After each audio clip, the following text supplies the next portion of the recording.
So this session is the thrilling culmination of the AI track. Yesterday we had some kind of more examples of how it's being used and sort of explaining how AI works. And today we're doing more of the big picture stuff, kind of something to give you to think about on the way home, something to chew over, something to maybe tell your organizations they need to do differently. So my name's, oh look, here's my slide thing. My name's Isabel, and until recently I worked in scholarly communications, but then I got a new job in consultancy, and I was really excited, and the week I handed in my notice, I saw this. And I was like, oh man, you know, the reason I did this session was because I knew the robots were coming, but they weren't meant to be coming after me. So I read this article with a fair amount of skepticism, but also a healthy amount of trepidation, because you never know. And luckily, it's the HBR equivalent of clickbait. Think who their general readership is. And the robots aren't about to replace me, and they're not about to replace you. Thank God. That kind of generalized intelligence isn't there yet and may never be. But what we do need to do, what all of our organizations need to do, is come to terms with how fundamentally the world and our business or research endeavors are changing. People say that artificial intelligence will have as profound an effect on the world as the Industrial Revolution. In fact, Klaus Schwab, the founder and executive chairman of the World Economic Forum, said last year, "We stand on the brink of a technological revolution that will fundamentally alter the way that we live, work, and relate to one another. In its scale, scope, and complexity, the transformation will be unlike anything humankind has experienced before." Klaus Schwab telling it how it is. That was last year, and we're already, forget standing on the brink, we're crossing that brink. The robots, this title of this session is completely inaccurate. The robots aren't coming, they're obviously already here. And we interact with or via AI every single day. If you think natural language processing, you've got Google Translate, you've got chatbots. We've got product or content recommendation engines. We've got going to the doctor, getting your scans checked. We've got more or less successful targeted advertising. Don't worry, you're not going to be replaced by a robot yet, clearly. And also, sometimes, you know what? You just need something else to tell you whether it is a sloth or a pan au chocolat. And machines are now better at telling the difference than we are. So, But basically, AI in its many and varied forms is going to have a completely transformational effect on the world and how we interact with the world. But there's an awful lot of hype, and sometimes a distinct lack of actual results. A lot of AI companies or startups promise a lot, but they deliver very little. Or they say that they're using AI, and really it's not at all. And it's a confusing and difficult landscape, and during all of this change, there's going to be winners and there's going to be losers. And I feel like that can make it seem like the best idea is to sit back, watch the way the wind's blowing, jump on something a little bit later. But actually, I think that strategy is very unlikely to work because the changes are happening so quickly, and by waiting, you miss out on some of the opportunities that are available right now. A lot of the examples of artificial intelligence that we see in publishing are content related. Unsurprisingly, we've got a lot of content. But there's so many other areas where it could and maybe should be used and could deliver better ROI. So as we heard from Sam Herbert yesterday, one of the big things about AI is that it lowers the cost of prediction. So anywhere that you've got data and want to make predictions could be worth looking into. So if you think, stock ordering, what's in your warehouse, you've got marketing, any of you looking at your sales leads, who's actually going to buy from you, or talent retention.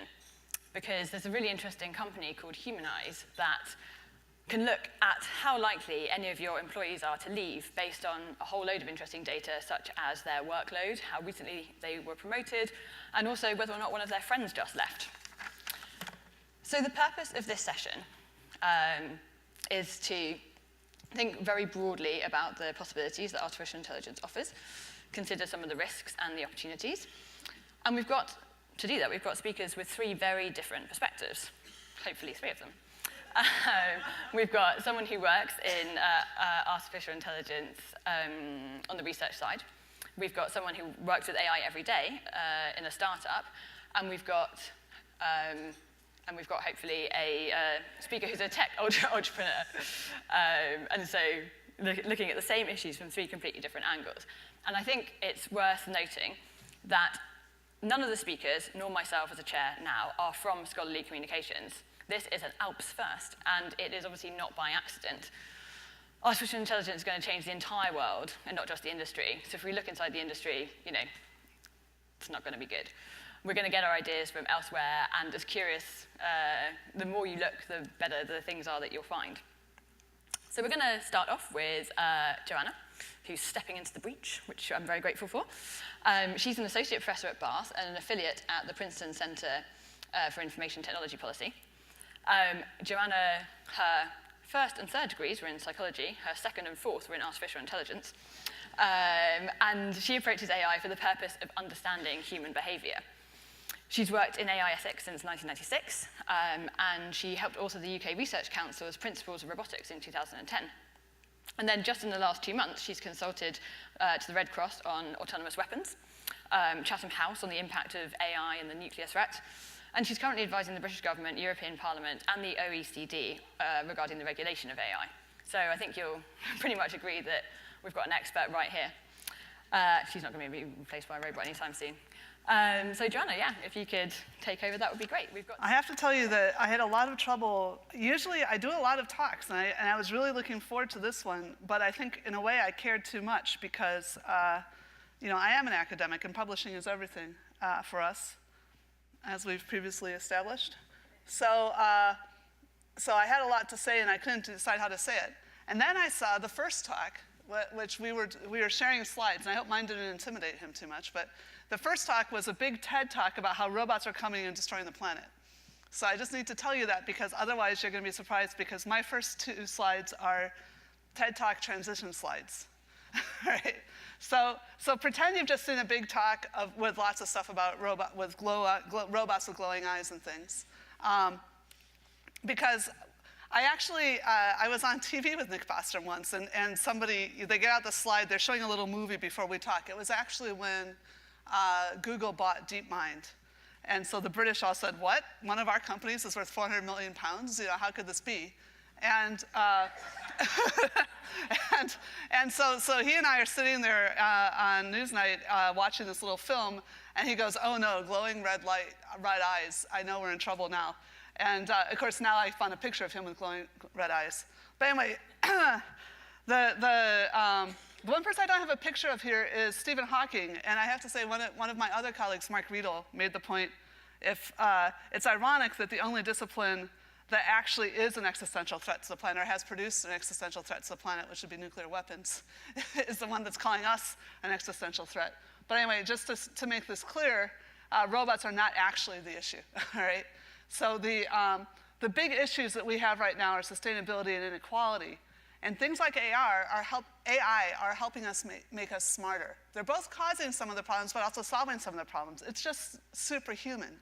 I mean not superhuman, better than human. I mean entirely human, all right? So let's start with a very simple definition, although I loved the ones yesterday, but I still am going to use mine. Intelligence is just doing the right thing at the right time. It's judged by its behavior, right? And a lot of the problem is actually perceiving the time. So an awful lot of our brains is about detecting context and perceiving the time. And then you have to act appropriately. So we don't say, the dynamic environment thing means that the world is changing, so we don't say a chair is intelligent because it just sits there all the time, right? Okay. But this definition is deliberately set up so that you could either be talking about like a plant or a thermostat and still call it intelligent. And then we can talk about what are the transitions that matter as that increases, okay? So, and I want to make this really clear.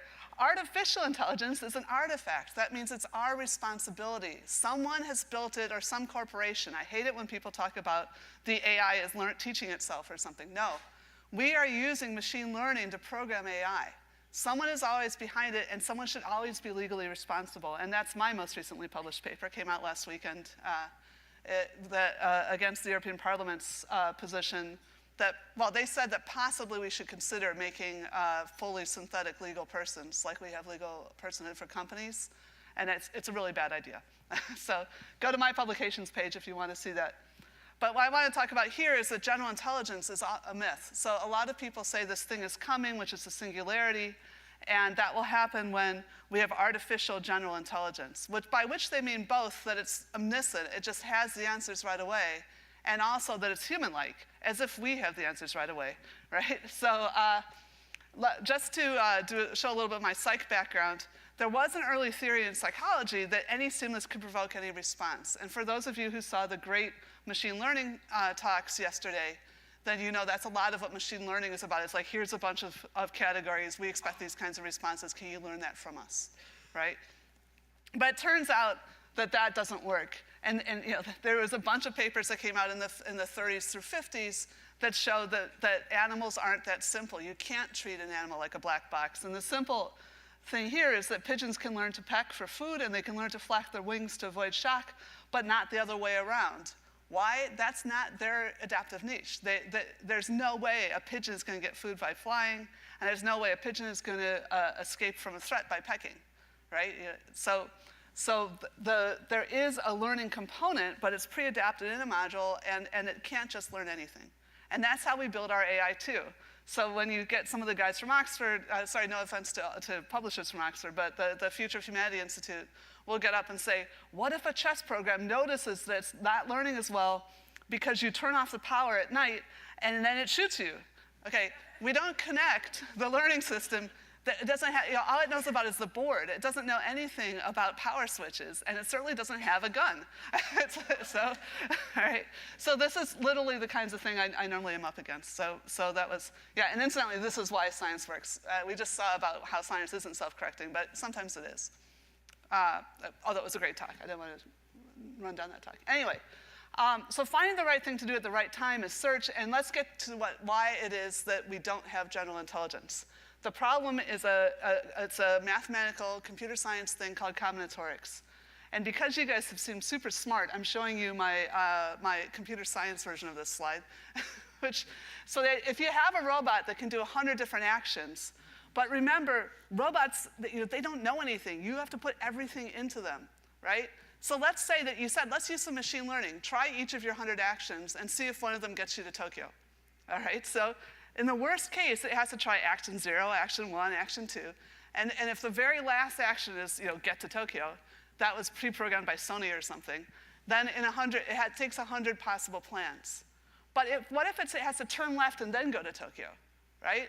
If turning left is also one of its actions, then you already have 10,000 possible plans you have to search, okay? There's actually more short games of chess, 35 move games of chess, than there are atoms in the universe. I used to say particles, I turned out to be wrong. It's atoms, right? It is inconceivable how many things we could be doing and how much we could know, all right? So AI is not going to suddenly solve all the problems, right? This is, for any of you who thought that was too mathy, this is my complete popular science version of this. All right? So 9 months, right? 9 months of just splitting, going left, right, and suddenly you have a baby. Amazing. All right. Okay, so humans are smart. Why are we so smart? Why aren't we just chimps? We have 3 times as big a brain, right? That's nothing. Think about it. You don't buy a computer unless it's like 100 times faster than the previous one, right? It's because we're really good at sharing information. We have language, right? And arguably there must be some kind of bootstrap in there, but we're really, really good at doing that. And basically, what we get when we learn from each other, this is what science is about. This is what you guys are doing for us, right? We get the best distilled information from the previous generation, and then we get to stand on the shoulders of the giants, right? We're using previous computation. Computation is not math. It takes time, it takes space, and it takes energy. You can't just spontaneously get it. It's not something that's sitting in Plato's cave waiting to be discovered. It's something you have to do. It's a physical process. So we're mining existing search, and that's also what we're doing with machine learning. And I know this is going to come up later, so I promise to just do one slide about my work on AI bias, which shows that basically we were able to find, just by counting like what words tend to occur next to other words, we not only replicated the implicit association task, so basically the implicit biases people have about, for example, sexism, but also the same thing that replicated the psychological studies gave 90% correlation with labor statistics about, like, so if it thinks that programming is a really male job and that being a nurse is a very female job, and we would say that's sexist, but it's also true, all right? Which is interesting because it basically tells us that the machine data is picking up correlations about the world, but that our culture has decided that some of the regularities in our world are no longer acceptable, and we've chosen a new target to go towards, which is great. It sort of shows us what explicit memory is for, too. Anyway, science is cool. I don't know how I'm burning the time. Oh, but there's no person before me, so that's okay.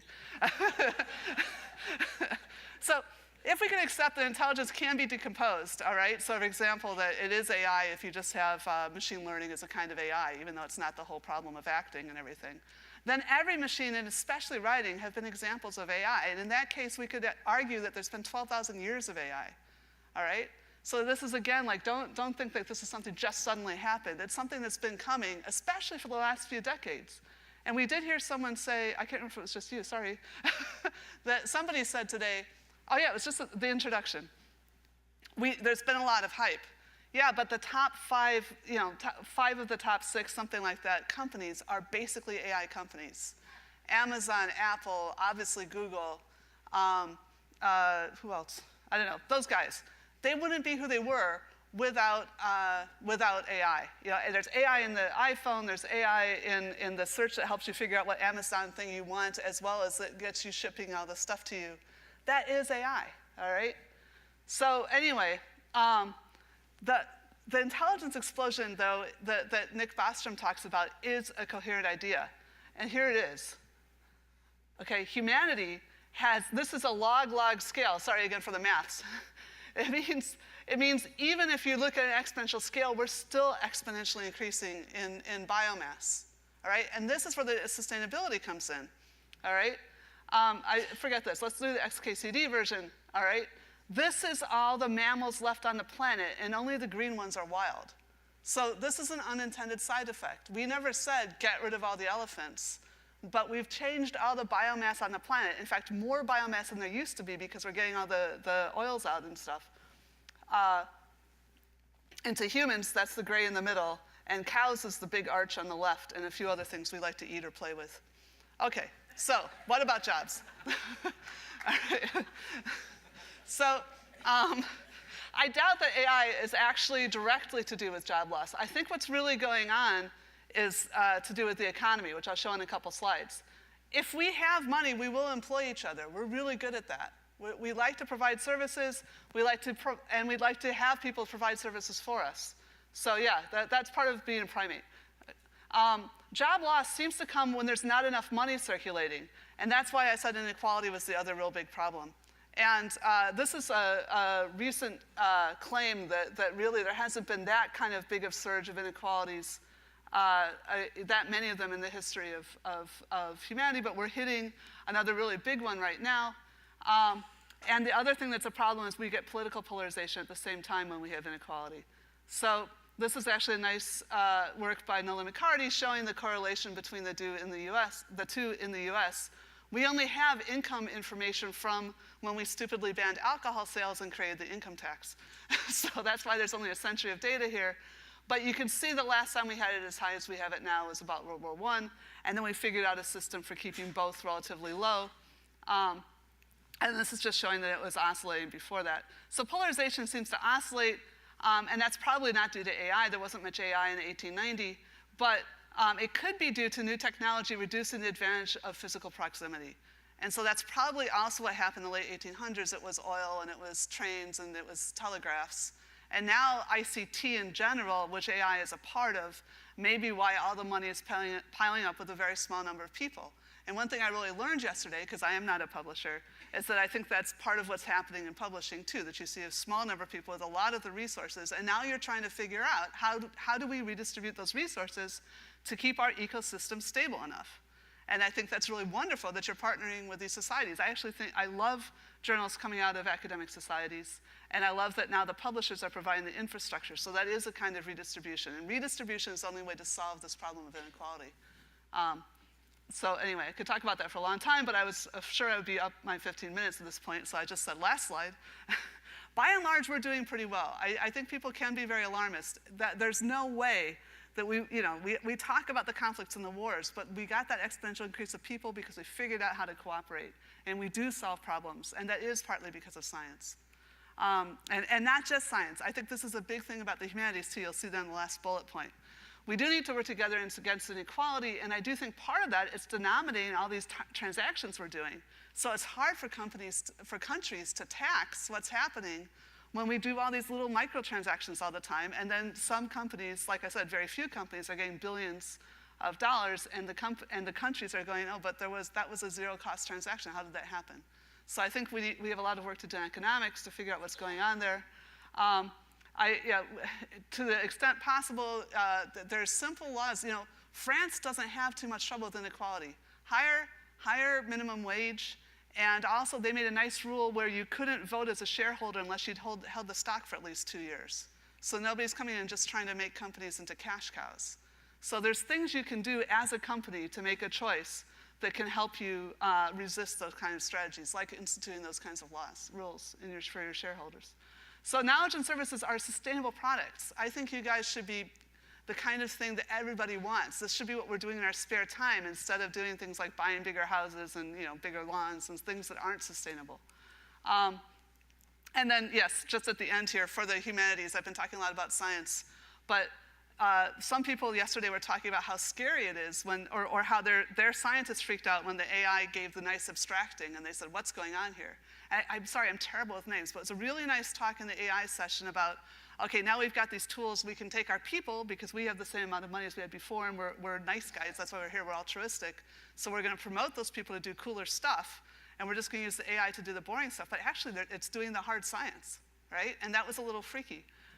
This is the situation we're gonna be in. I don't think there's anything that humans can do that AI can't do, no one thing. It's very improbable that we'll build an AI that's an ape that will sit there and compete with us and do all that stuff. I think that would be unethical to do as well. But we're gonna have to get to the point where we understand that our behavior can be predicted and that it can be algorithmically driven, and this is affecting us politically as well as in terms of jobs. So, vielen Dank für Andacht. I'm sorry. All right, thank you very much, Isabel.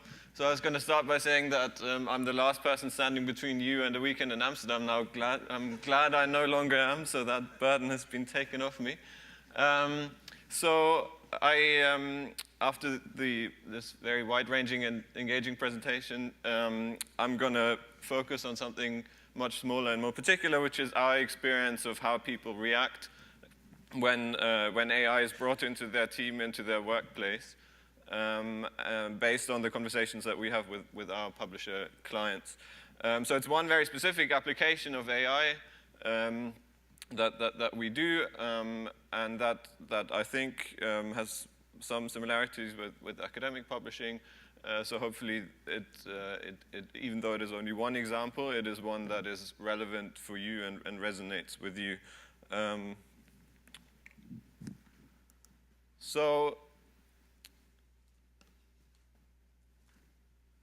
what we do is we help news publishers with their social media. So what our AI does for somebody like Le Monde or The Guardian, many large and small news publishers of all types, is many of you, I'm sure, are using social media as one part of your news diet, as it were. So one way that many people access the news is by subscribing to the Facebook page of Le Monde or to the Twitter feed of The Guardian. And so they get a steady stream of suggestions of articles that they could read on the newspaper's website. And so if you go to the social media page, the Facebook page of Le Monde, you will see this very nicely curated flow of stories that have that are engaging for a social media specific audience, with a short teaser text, a headline, an image. In this particular instance of Le Monde, all of this is being put together by the Echobox AI. So what we do is we pick the story and create the post in a way that maximizes traffic back to the news publisher's website, where they can then monetize it. So when you look at these social media feeds, they look like they're curated by a human, but in actual fact, much of the work is being done by AI. So that, in a nutshell, is what we do. That's actually kind of brought parts, I think, of a wider trend in news publishing. So this is data from the Oxford Reuters Institute, latest reports on the news industry. And what they found is that the majority of people now get their news from algorithmic sources, so from sources where they're curated not by a human editor, but by some kind of algorithm or AI. And for young people, in particular people under 35, it's almost 2/3 of the news diet or the news consumption that comes from algorithmic sources. So it's something that has become very, very much prevalent. So just to give you an example of how it actually works, so this was one tweet generated with Echobox. And so what we would do is, first of all, analyze all the stories on the newspaper's website or the news publisher's website and decide what is most likely, give a prediction of what is most likely to do well, given that newspapers or news publishers' particular audience.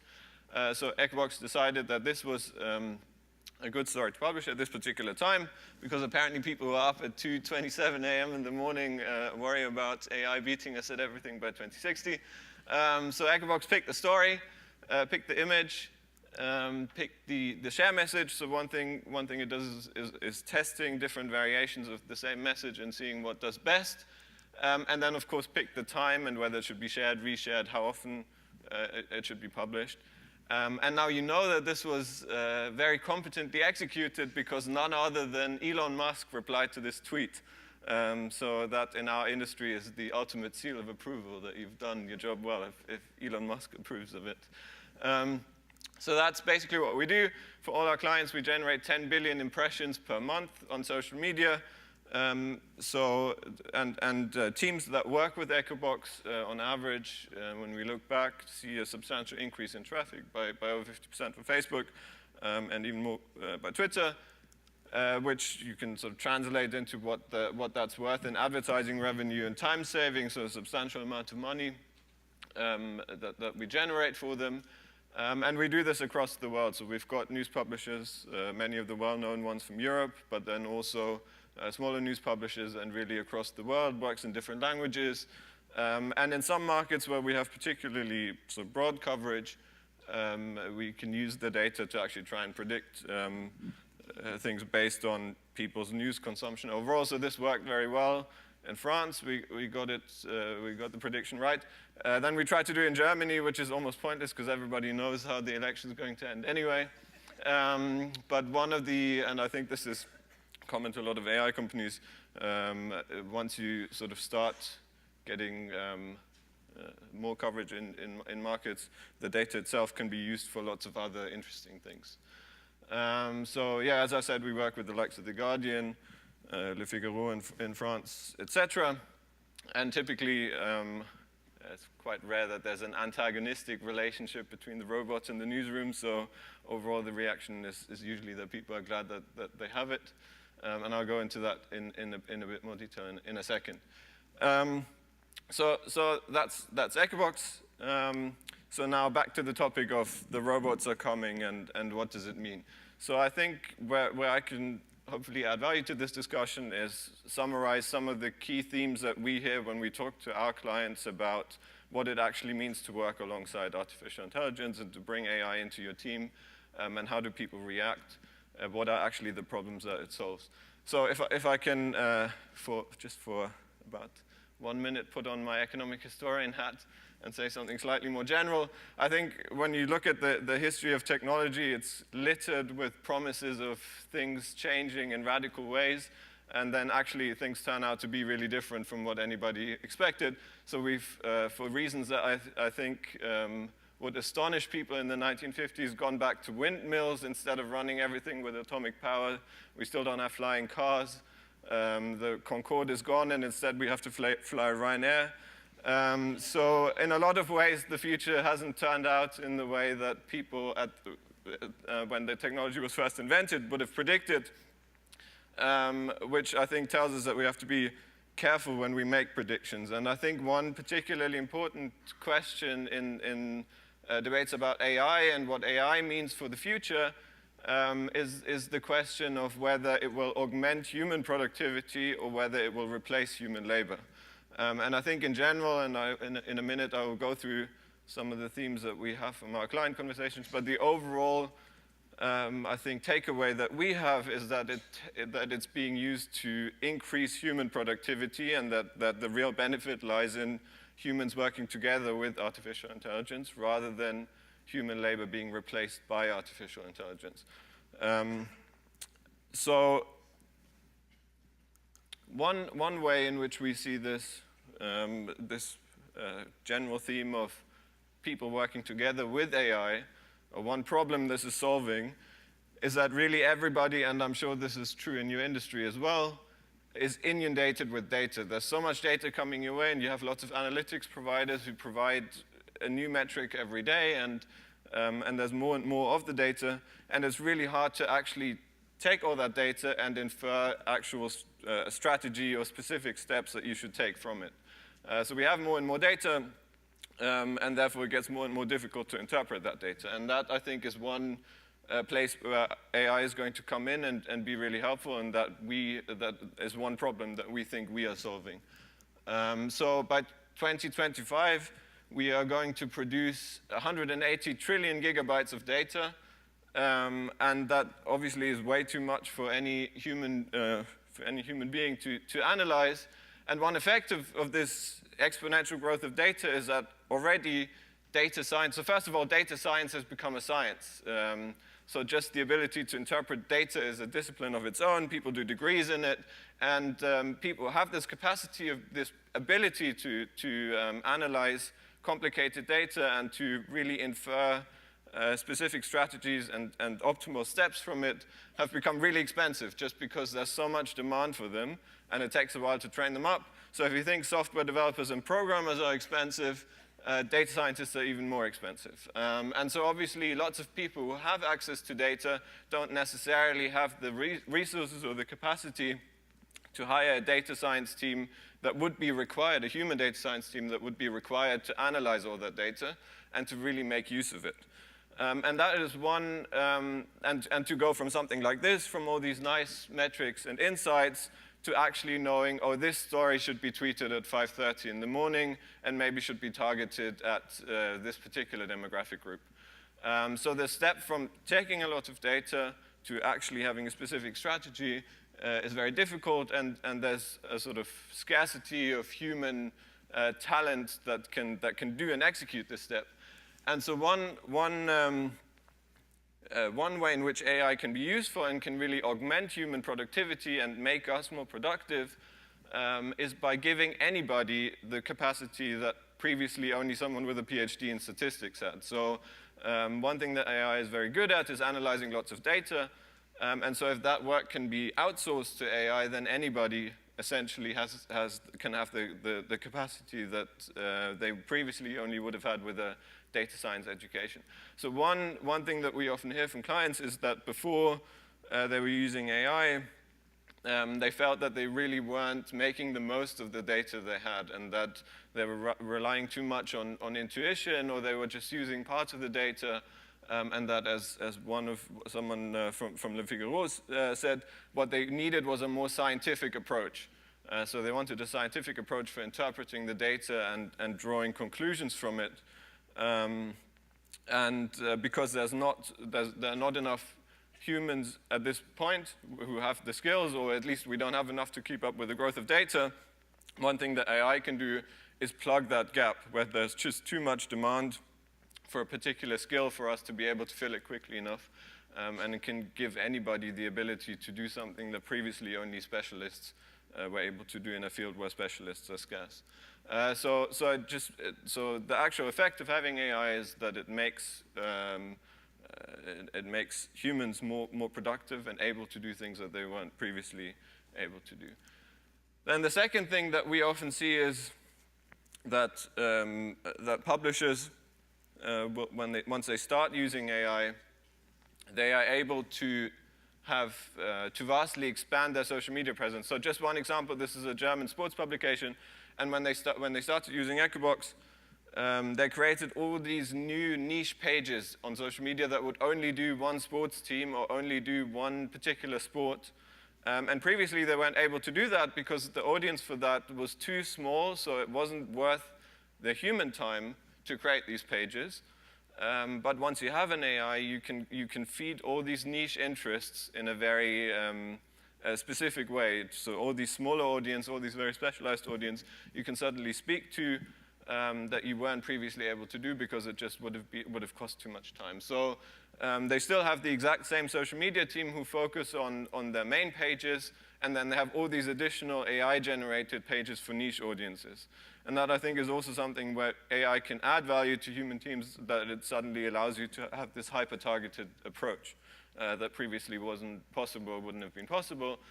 Then the third way in which I think AI complements human teams is that what we often find with social media in particular, because there's always a new teenagers always invent a new way of social media, or there's always a new social media company that creates a new social network. And so it's very hard to keep up with this. And social media teams are stretched. They never really have enough time. And so something we often hear is that, clients tell us that they genuinely are relieved once they have an AI to help them, because they suddenly feel now they're in control.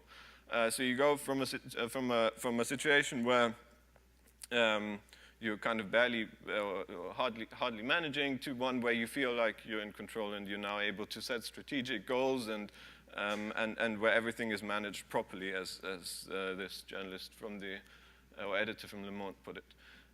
So again, with the same team, rather than replacing the human staff, giving them extra capacity, extra skills, extra ability, extra productivity. One very nice quote on a similar theme: Echobox frees us up from the crappy work to focus on the bigger issues. So one thing that we often find is that the logistics, the scheduling is very time-consuming, and so where there's the greatest sort of need and demand for AI is to take over this work that is repetitive, that is not particularly interesting, and then humans can focus on what's more interesting, the more strategic and more creative work. Something that also, and I'm sorry I can't, some of these are obviously confidential conversations, so for some of them I can't tell you where I got them from, which I know is bad academic practice. But a very common theme is that you save the time with AI, and that on doing the kind of repetitive and mundane tasks, and then that then frees you up to do the more creative and more strategic work. And then lastly, and I think this is the most interesting one, something that we hear very often, is that the way in which people want to use AI is to combine it with human intuition, with human creativity. So it's not a question of replacing human labor, but of getting the synergy, the best of both worlds when you get humans working together with AI. And so that is the last and very common theme. And I think, as I said, across all of these, the overarching message that at least we have in our particular industry with our particular application is that AI is used to make human teams more productive, to make social media teams more productive, and to give them skills and abilities that they didn't previously have, rather than saying, okay, we now bring in an AI and we cut our staff numbers. So you really get the extra benefit when the two are working together well. And this is something we see across different countries, across different parts of the industry. So these are all very common themes. Okay, so that's it for me. Overall at Echobox, we just focus on news publishers, but I'd be very keen to hear what you think from your perspective of academic publishing, whether any of this sounds interesting to you. So feel free to get in touch, and I look forward to your questions. Thank you. Joanne was really not happy with the fact that I would use glowing eyes on a robot for this. Sorry? Did you see my talk? I saw part of it. I already told them about that. Okay, that's fine. However, because I'm not an academic, I'm not an academic publisher, I can use pretty slides. So therefore, glowing eyes. Anyway, when I look at this thing, the most important bit of that I always find is actually to understand the data behind it. And then, so how much data do we have? You mentioned a number, and that number will pop up there in a moment. But I started on the internet, because we all use it every day. And on the internet, we transacted last year 1,100 exabyte. Impressed? Anyone? I was asking myself, what the heck is an exabyte? You know, and now, does anyone know what that is? It's a really large number. It's 10 to the power of 18. And we still go, whatever. You're old scholars. This is the Library of Congress. It's the largest library in the world, unless you believe the Brits, who think they have about 5 volumes more. So the largest library, every piece of printed content in this library can be stored on an exabyte. 100,000 times over. So it is a really, really, really large number. Now, I come to you, I live in the northwest of England, where there's Jodrell Bank, a rather famous radio telescope. And it's part of the University of Manchester now. And Jodrell Bank is also the home of the computing end of the SKA, of the Square Kilometre Array, which is a rather impressive new sciencey thing where they build a kilometre squared of telescopes, one in a very remote part of South Africa and another one in a very remote part of northern Australia. Now, when they pop these things together and put them on, this thing will create 4.9 zettabyte every year. That is 5 times the internet in terms of data output. By 2025, we'll be transacting 180 zettabyte. That's 180,000 exabyte, and it's the very, very many gigabytes that my predecessor was mentioning. Because I'm not a scientist, I need pictures to actually understand this. So I brought you a dinosaur. I chose the one with, I think, the coolest name of any of those. So if that dude would have pressed download on a file of that size just before he got extinct, that download would complete on present-day broadband speeds roughly today or this weekend. So this is the amount of data that we're talking about here. And the reason for that is, look, I can also do science. I have a pretty formula. The reason for that is that, we are used to the fact that, humanity grew exponentially as Joanne showed us. We know that computing speeds grew exponentially in past tense until recently. But the same is true, and I think we had less focus on that for data capture, and as I will talk to you about, for data sources. And because of that, I need glowing eyes, because the machines are coming. Is anyone familiar with that formula? It means the value of a network is the square of its nodes, which Metcalfe defined in order to convince someone to standardize Ethernet ports. He said, if we have a standardized port, it is so much more useful for everyone. The result was a fairly simple quadratic function. But pretty much anything that is connected today with everything, or with anything else, becomes ever so much more useful the more nodes we have on that network. If you had a telephone and there would only be one other telephone in the world, that would not be so useful, because there's only one person you could call. Now, given that this is now a global network, we basically have an almost infinite number of options of people. Now, for our purposes today, what actually only interests me is that the machine is a data node. It can collect data, and it, in some cases, can broadcast data. And sometimes it can create many Facebook accounts. Now, that whole thing of robots isn't new, right? We've had them in factories for a very long time, in fact. What struck me, though, was that this headline last year, Foxconn, biggest consumer electronics maker in the world, they produce about 1/3 of all the consumer electronics, including the iPhone. They said last year, we're replacing 60,000 workers with robots in one of our factories. And I thought, wow, that's big. But what that also meant is that someone who makes $20 a day is now being replaced by technology because they're too bloody expensive.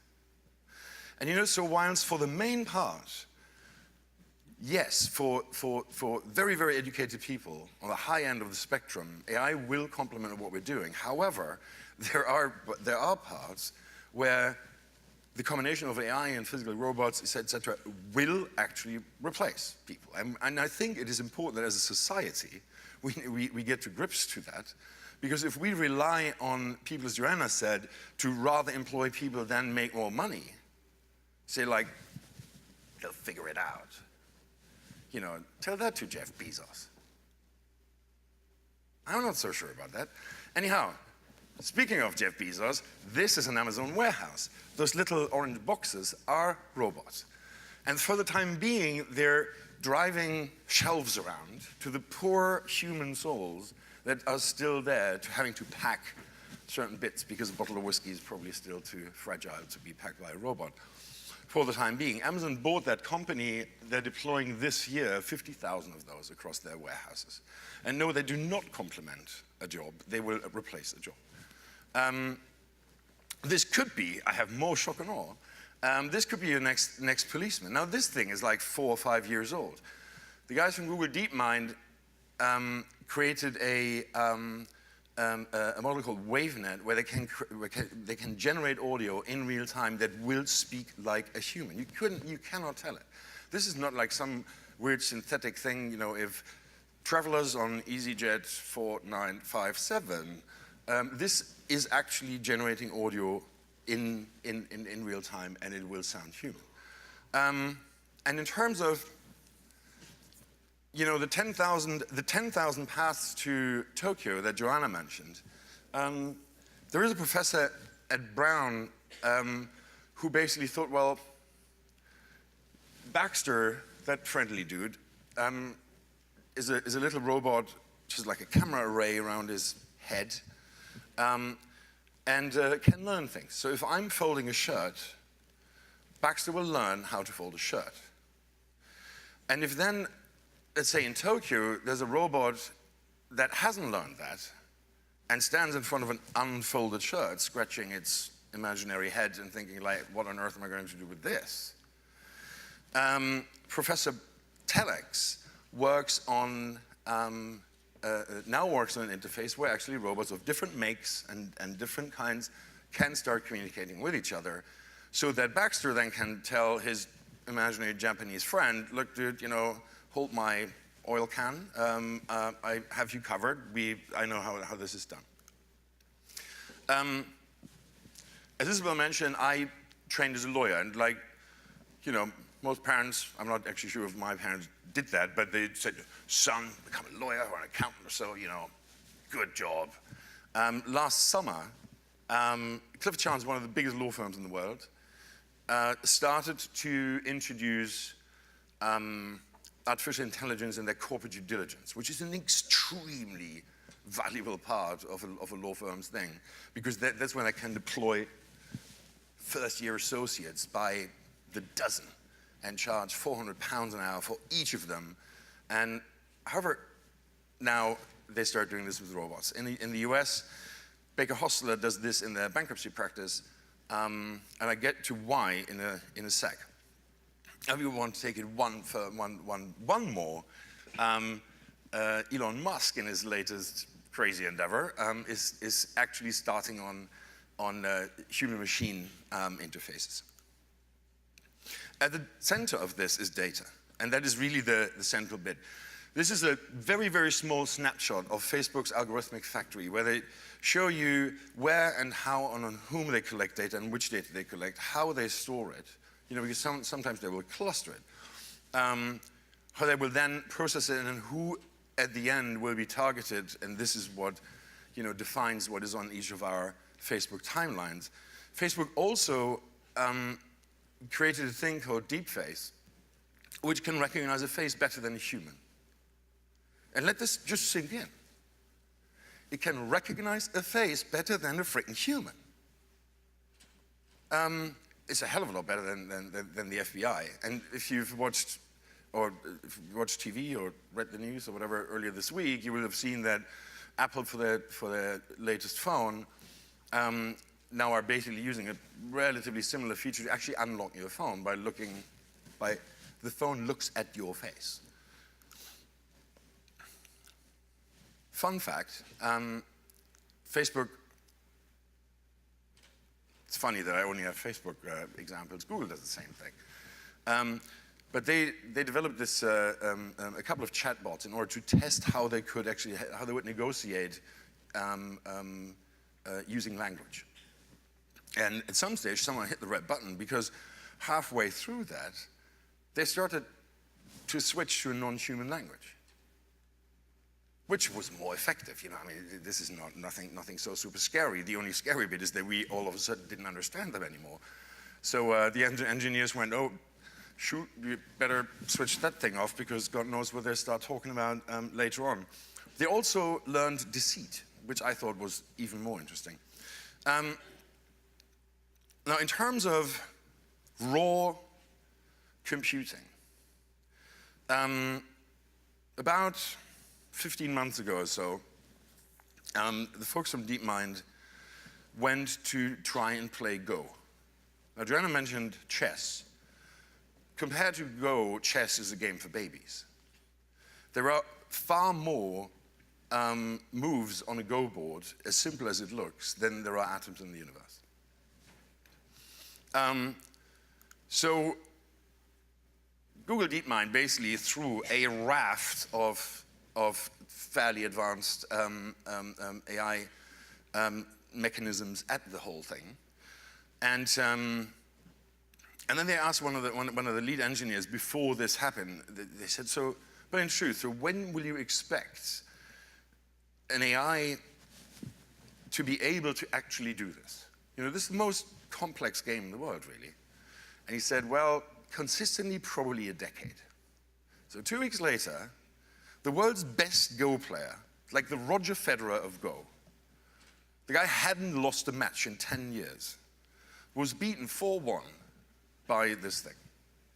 And when they then asked that engineer again, he said, "Look, I've learned one thing. We don't know if it's 5 years, 10 years, 20 years, whatever. But when it comes to AI, what I will say is any minute now, because we're seeing a constant stream of acceleration in that.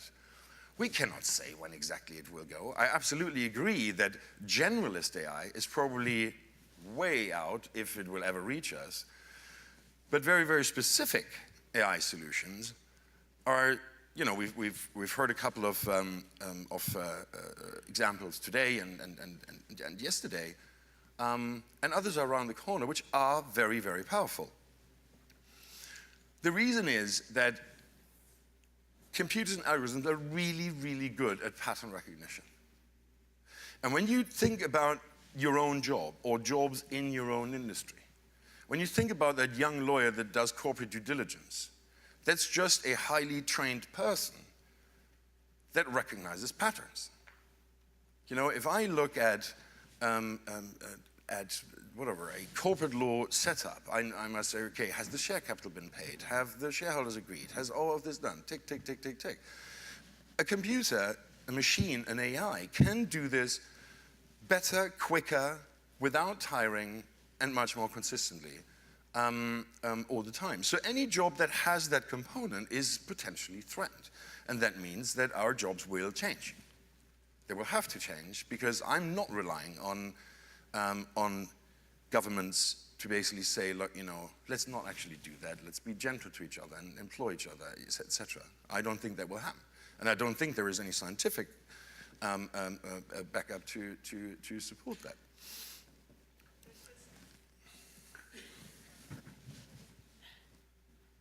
So history will tell you that since the beginning of the United States, the number of agricultural jobs has decreased by about 99%.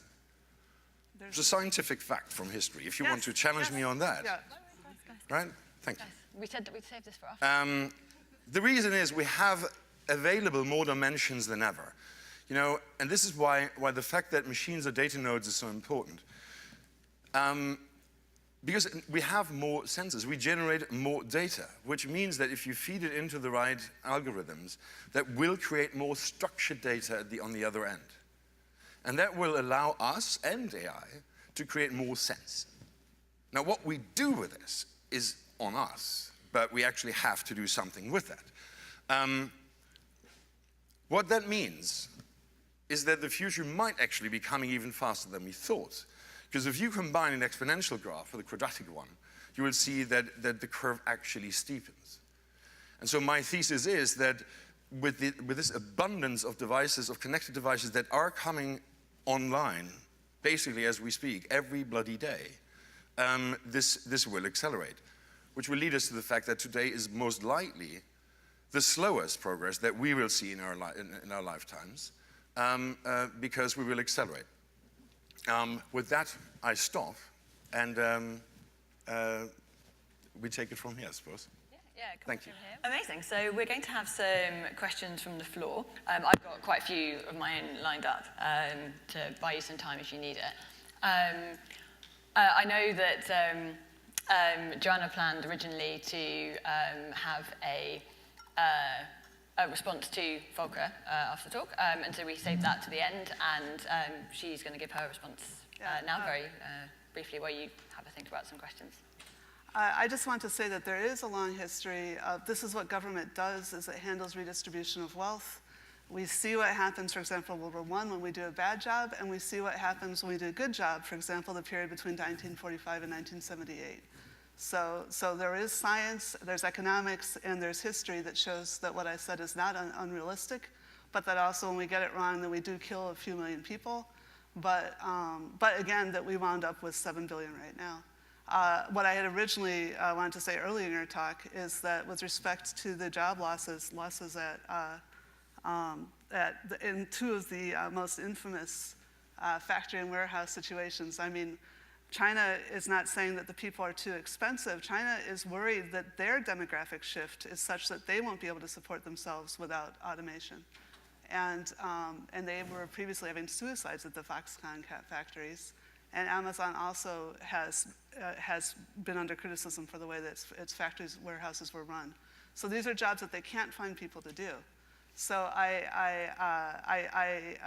stand by my original talk. What I love about artificial intelligence, about many things, is the passionate and the differing viewpoints. So have we got any differing viewpoints from the floor? Any questions? Well, I hope we'll switch to talking more about publishing, too. Again. This is an observation, and I'll phrase it in a slightly controversial way. We have already survived a rise of the machines. Does anybody remember Y2K? and the predictions were, you know, the water supply globally will get tarnished and so forth, and there was so much rubbish spouted by people who should have known better. And you know, we're all still here. It was barely a blip. Well, there were people that died because of that. There were actually some Y2K problems. I totally agree that AI, as I said at the end of my talk too, AI can do better than humans at all the little pieces we have. So we are talking about how are we recirculating the resources we have within our societies. But anyway. Yes. So before Ian wades in, the other thing about Y2K was an awful lot of programmers did an awful lot of work to fix the problems before it went wrong. And that's something that we never seem to observe when a disaster doesn't happen. We assume, it was never going to be a problem. It was. Yeah. Well, no, agreed. My point was, it's the hype. That there were people saying, so to your point about machines have limited capabilities. You know, if the robot can only fold a shirt, you know, it can't suddenly fly to the moon. I mean, the similar sorts of hyperbole was being generated around Y2K, where machines that had no knowledge of dates, but controlled, let's say, drip feeds of chlorine into the water supply, would suddenly gain a knowledge of the fact it was the year 2000 and dump 1,000 years worth of chlorine into the supply in one day. It just didn't stack up, and yet plenty of people stood up and said, these machines will be a threat. And I think you need to separate the hype from the pragmatic reality of getting the programmers or whoever in to fix the problems. And really, that's the point. Let me quickly reply to this. I'm fully aware that my talk was a bit of a shock and awe thing, which dry scientists hate. I'm sorry. But the point is this: if we basically move this forward on a number, let's just say taxi drivers. There's, in the words, about 400 million people that live from shuttling people from A to B, and there's a whole big, it's probably another few hundred million supporting that. Autonomous driving is fairly close. I think we can agree on that. It is economically dramatically more viable than that. So I would not want to rely on a taxi operator by deciding that it's the nicer thing to actually employ humans. Now, this is 400 million people that have no job anymore. Now, why do you become a driver of a white van? You become that because you have no freaking education. And that means that you're really hard to retrain. And that means that all of a sudden we have like close to 500 million people on this planet who are not only unemployed, but they're unemployable, which creates massive societal problems. Now, my only point is, I have no idea if this is happening and if it's happening in 10 years or in 5 or 20 years. There is data to support this, that it is very likely that it will happen at some stage. And I want us as a society to start thinking about those shifts early. Because, you could say, yes, we had a really great area. World War I didn't go so well. We've had Brexit recently, where people go like, look, immigrants take our jobs. No, they don't. The US elected Trump, which no one thought possible. And my point is, there are bits showing us that we are actually moving into much, much more disruption. And I would like us as society to say, and to just say, look, don't believe the hype, it hasn't happened yet, is just very, very dangerous. Because to change our societies in that way, to change the distribution of wealth, that takes decades to do this in a peaceful way. We can also kill each other quickly, that's true. No, I disagree. I think we took 50 years doing it the slow way, the sloppy way, and that we could change it relatively quickly, and we did after the Second World War. We actually got together and put together conventions. I do agree that things are changing rapidly, and I actually think we are sort of already in a state of war. I do think that the Brexit and Trump are indications of people dismantling our infrastructure. We've gotten people to dismantle our infrastructure from inside. And this is partly to do with information technology, but I still think it's more to do with inequality. When individuals have more wealth than nation states, that's part of the problem. So that's... Yeah, one of the things that I was interested in when I originally kind of put this panel together was, you published this this paper earlier in the year on human biases and things like, and how AI can learn these. If you feed it human data, you get human biases out. I was wondering, what do you think, and I'll ask all of you, what do you think are kind of the key ethical questions that we should be asking ourselves, and what would be your steps to address them? Should we start with you, Joanne, just because you... I've been talking a lot. Well, I'll just start with Sebastian. Well, so, okay, we'll go. I mean, I think maybe one general and one specific one. I think it's naive and illusory to think that technology is somehow going to solve the ethical problems and injustices and inequalities that already exist in the world. If anything, there's a danger that they get worse unless we try really hard to avoid that. So I think it, and we can have a debate about what the relative responsibility of civil society, corporations, and government is, but I think at the end of the day, it's probably one of those where everybody has to try really hard, and I don't think there's any part of that equation that can be taken away, or that whose responsibility can be taken away. So for the specific issues of ethics in AI, I'm sure Joanne is much better placed than I to speak to that, but I do think that everybody has a responsibility for it, and of course in a corporate environment, it's one of those where the payoff comes relatively far down the road rather than the next day. So it's always a struggle internally to put ethics questions at the top of the agenda. But it's one that every company has to have, and that I think is important, and that can't be avoided. And it's in AI as with everything else. And I think the particular problem, of course, in the industry that we work in with the news is one that has so many challenges to do with trust, decline of trust, and with content being produced that is disingenuous. I want to try and avoid slogans that are being said too often, but we have industry-specific challenges, and then there are I think the broader ones that come with any technological innovation, and I do think that everybody has a responsibility to play in that. I think the most important thing, as I mentioned earlier, is that we make it clear that an artifact is built and that somebody's responsible for it, that designed it, and that we hold companies to account for their algorithms and for their data and how they store them and release them. Because then, if we have decent regulatory frameworks, I think we've just gotten to the point that architecture and medicine have already been in, and that doesn't mean the end of IP. Medicine has more IP than ICT does. It doesn't mean everything has to be open source, but that we need to be able to look at that. I want to say very quickly about jobs. Uber, not that they're my favorite company or anything, they predict that because we're going to have driverless cars, that people aren't going to bother owning their cars anymore, but therefore there are a lot of applications where you need a human to help you get in and out of the car, and that they actually expect there to be more taxi drivers, not fewer, in the future.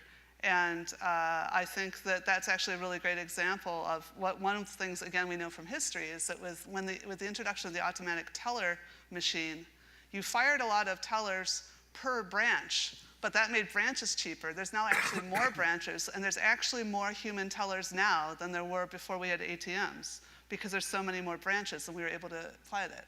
On the other hand, I'm not saying that there's no threat. One thing I can't believe, and nobody could have predicted, it's nothing to do with AI, it's not about being replaced directly by AI, but all the advertising money went from newspapers to Google and Facebook, and you can see the graphs. And so AI has indirectly displaced a whole lot of copy editors and journalists and people that you never would have thought that they would have lost their jobs. So I'm not saying there's going to be more in rapid churn, but I'm saying that we need to have a calm conversation, and we need to look at where it's a problem of economics. A lot of the big people that are talking about AI being the threat are trying to paper over their own corporate responsibility and get out of being regulated. So yeah, but I think this is the thing. I agree broadly. The trouble is, define corporate responsibility and enforce corporate responsibility, because there is not much of that. You know, and the challenge I think we have with the mainly boys in the valley is that engineers, computer scientists, geeky coders tend to be amoral. They're not immoral, but they're amoral because ethics don't compute. So they don't give a toss. Now, those are the guys who are basically doing this for the main part. Corporate law and governance generally is completely averse to that. It doesn't play on that agenda, and government and politics most often isn't there yet. You know, the leader of the free world, Angela Merkel, yeah. Who holds a PhD in quantum chemistry, and I don't even know what that is, but she described the internet last year as terra incognita, because she has no freaking clue how this thing functions. In Germany, in this gleaming example of economic success, etc., the internet falls in the portfolio of the infrastructure ministry. The guys who build roads and rails, because the internet is cables, right? So, they are this clueless.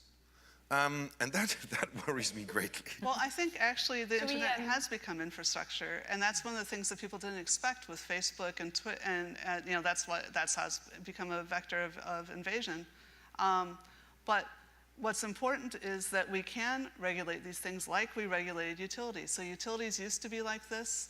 And the banking used to be the amoral actors, but and when after the First World War and the crash in the U.S., they coalitioned with the proletariat and created the FDR and the New Deal.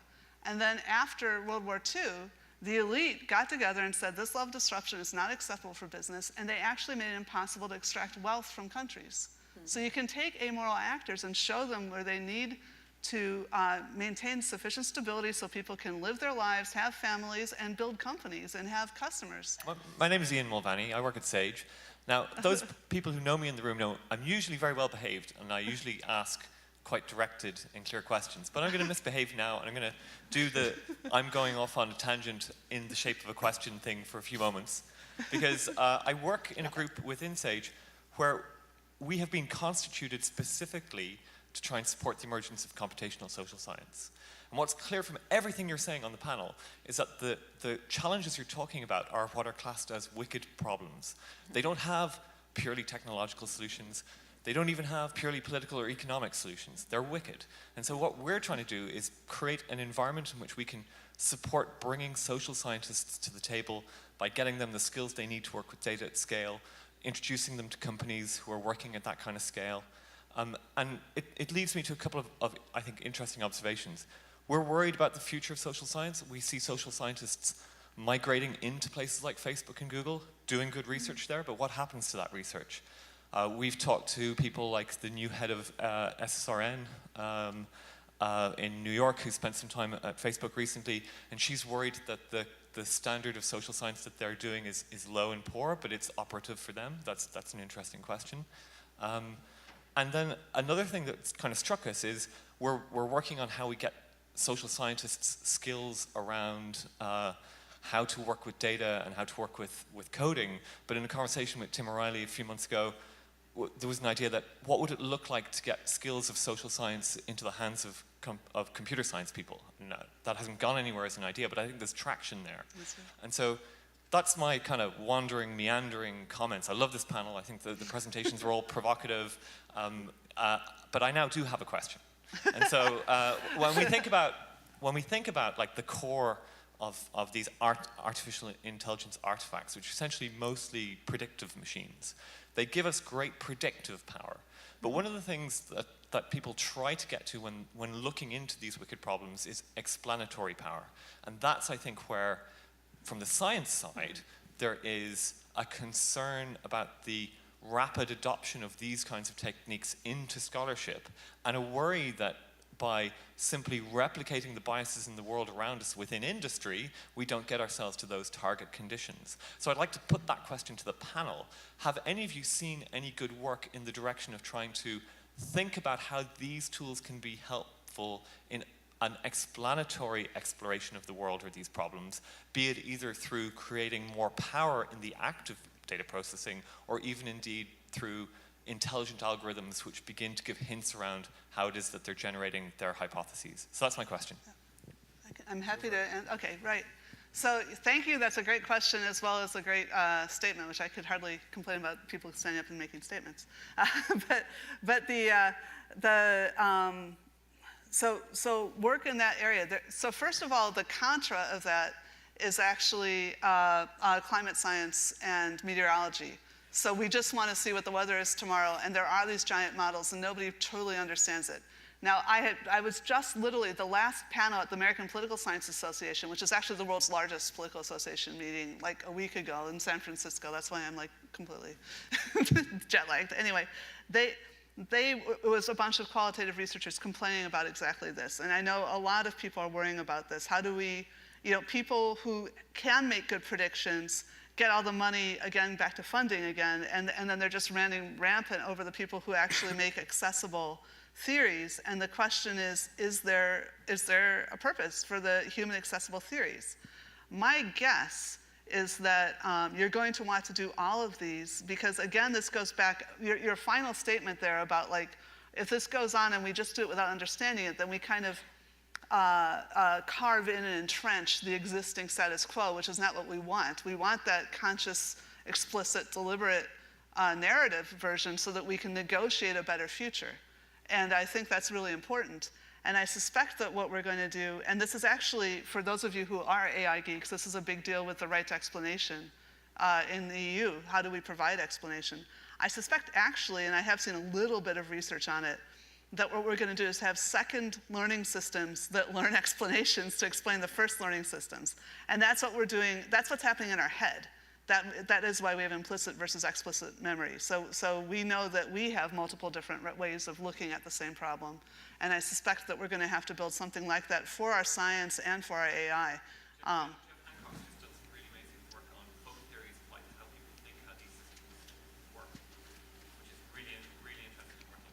The stuff I was talking about was Murray Shanahan, and also I believe that Zubin Garamani has been doing some work on that too. But please email or tweet at me. You said Hancock? Yeah. Okay, yeah, please send me the URL if you don't mind. So we're sadly running out of time. I don't know who's in charge, and will let me know if there's time for any more questions. but like, and I've got a really big one that I want to ask, but like, have we got a little bit? 4 or 5 minutes. Okay, so quick question here, then I'll ask mine, and we're going to do bullet short answers. Okay, I actually just have a quick observation, and that is that panic is not helpful. Panic prevents you from thinking clearly about things, and it prompts you to make mistakes. So the information that causes you to panic is not the problem. Panicking is the problem. Yeah. And I'll say, I had a classical background prior to psychology and various things. Like, if you wanted to win a war, you'd get gods to send panic down on your enemy, because that's what would end up causing disaster much more than the other side. I agree with that. So I'll ask my question, because let's turn it practical just for the end. Because you've got 3 different perspectives here. You all have very different views. I want to know, if you were an academic publisher right now, what would you do? What would you do with AI? What are the, what's the opportunity that you would want to grasp? Where would you invest? Just putting you on the spot, So we'll start, who wants to go first with that? Sorry. Yeah. Go on, Sebastian. What would you do? Two parts to the answer. I think one is, so obviously my knowledge of the industry is limited and comes mostly from having done a PhD and sort of looked at academic publishing from that side. But one thing that seemed to be very important was reaching a broader audience, and not just the academic audience, but also showing impact more widely. And I think that one way in which AI potentially can be helpful is broadening the message and turning the output that is created for an academic audience into something that is accessible for a wider audience. And by accessible, I mean both technologically accessible, but also for somebody who doesn't have a specialist education in the field becomes intelligible. So I would imagine that there's a lot of potential in that. And then the second bit of the answer is, I think, something that is very valuable is to develop a certain level of in-house expertise, so that you can properly assess what various people are trying to sell you. And I'm sure lots of you are already working on that, but I think that is quite a valuable step to take in any industry. Thank you. We'll just go along the row. So, Joanna? I think, I basically agree with Sebastian. I've been very impressed by Sebastian's talk, all the talks I've seen here before. I think you guys are doing very good at figuring out how to, or at least some of you are, the ones who talk, at getting AI to help you free up some of your resources, so you could be doing these kind of innovations. And I agree, as I mentioned in my talk, I think some of the best things you can be doing is figuring out how to broaden your market, bring the information out, even bring the conversation out, although, as I said, I also worry about the undermining of experts. I hope that you don't pander, and I hope that if you do, we can audit you and catch you. You don't tell one group of people that this is true and other people that this is true just to reinforce them, to sell to them. So I hope that this is the honorable and scholarly publishers. So I hope you are the guys who will help us actually get non-fake news, history, and science out to people. And I hope you can monetize it, and I hope you can find ways to help, maybe even employ people, as I said, with these micro funding. One piece of advice that I forgot to say, and I wanted to say: data is the new oil. Oil explodes. You can and will be hacked. Be careful what you keep about individuals. Try to anonymize everything. Just be aware that what you are going to have a lot of information about what people care about, and that is extremely private. So my best advice is don't keep all the data around, because it is a liability. It is not only an asset, it's also a liability. Well, and then keep it but anonymize it. I think that's important. And I mean, when it comes to sensible analysis of actions, this thing of having, look, we hold 5 million email addresses. Isn't that awesome? This is not actually that interesting. It is much more interesting to follow the actions of 5 million different individuals. Now, if that person's name is Joanne or Volker, it doesn't really matter. So, and if you keep those apart, then you kind of like make the whole thing a little less dangerous. So Volker, you are an investor, and obviously I've looked up where some of the places that you're investing, and some are related to academic publishing, and where some aren't. So, yeah. Final comments. What would you want to do with AI? I mean, where would you put your money? In the context of Biblio, where I was the first investor and I'm chairman of, they basically built a next generation recommender system that looks at a body of content, and it works actually best with highly scientific content. To then, do you know those recommendations you get at the bottom of a text or blog or website or something like this, like 21 ways to get rid of brown toenails? After you've just read something on whatever, synthetic biology or so. So they do that. And that works. But what it does is, it looks at data in a way of, it's effectively pattern recognition. Now, if you trust that machines are really, really, really good at this, I would actually have a look at your own company and see where are patterns involved and see where you can actually iterate on that, because that is an area where you can almost certainly be better, more pointed, and you should be able to turn this into quicker, cheaper, better products for your customers. My hunch is that it will allow you to go a lot more granular on levels that wouldn't just have been economical in the past, but because you can now employ computers to do the bulk of the heavy lifting on that, you probably should be able to. I'm being told shut up. Well, I think probably everyone could keep going, but I know that we're not allowed. And look at that, at the end, everyone was nodding. So everyone was actually on the same page at the end, which is quite nice. So anyway, I'm sure the panelists will be around if you want to come and ask any more questions. And thank you very much, and thanks for